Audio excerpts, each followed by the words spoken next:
For today's video guys, nakipagbardagulan nga pala ako dito kay Roger sa Golding. Hindi ako natatakot sa Roger dito guys kasi alam kong parehong malakas sa early mga hero namin. Yung emblem na gamit ko nga pala dito ay Thrill, na may Tenacity at saka Warcry.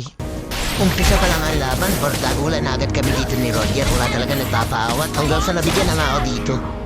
Pagbalik ko nga di sa may Golding, talaga naipagsapakan ulit ako kay Roger dahil alam ko lamang ako sa kanya pagdating ng level 4. Sa gustuhan ko nga makabawi at sobrang higil na din ako kaya napa-ult ako ng early dito. Malas nakataas yung Roger.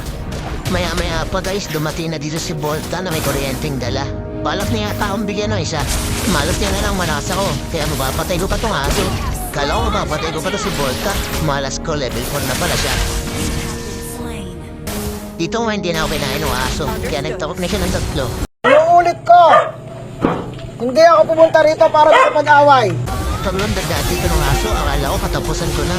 Yan pala, may nabuhay mo pala. Dito guys, turtle fight class na talaga dito. Ang dami nangyari. Buti na lang sa acting ulti ko, kaya nahirapan Rometri ang Fredrin. Ito na ako guys kung sino nga niya atakin. Ito guys, baliw na yata yung Roger kasi ang inaatake niya yung Fredrin. So weird. Pagbasok nga dito ng harap guys, nagulat ako kasi bigla siyang nawala. Kasi pag-out na nga kami dito, bakit kami mabigyan bigla. Pagbalik ko nga dito sa Godly, nagulat ako kasi ang kalaban ko na naman dito ay tatlo. Lagi naman tatlo yung kalaban ko, tapos parang wala pa kayo mga kampi ko. Dito naman nag-alert na yung kalaban, tapos balak pa akong ipahamak nitong Selena. Buti na lang napana niya at nakatakas pa kami dalawa. May pa-ubes trap pa nalalaman kong kalaban, hindi nila alam pag nag-ulti ako kawawa silang lahat sa akin. Sobrang kunat nga dito ng Fredwin kaya yung Estes na lang aking pipitasin. Dito nga baog na ako dahil lagi akong pinapatay ng Hedora. Ang hindi nila alam, malakas ako, kaya ubus kayo sa akin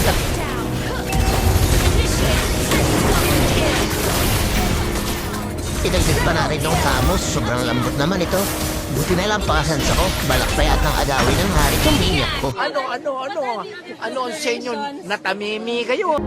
Dito nga si Hedora at Estes na lang natira, kaya inultihan ko na para hindi na sila makapag-death pa.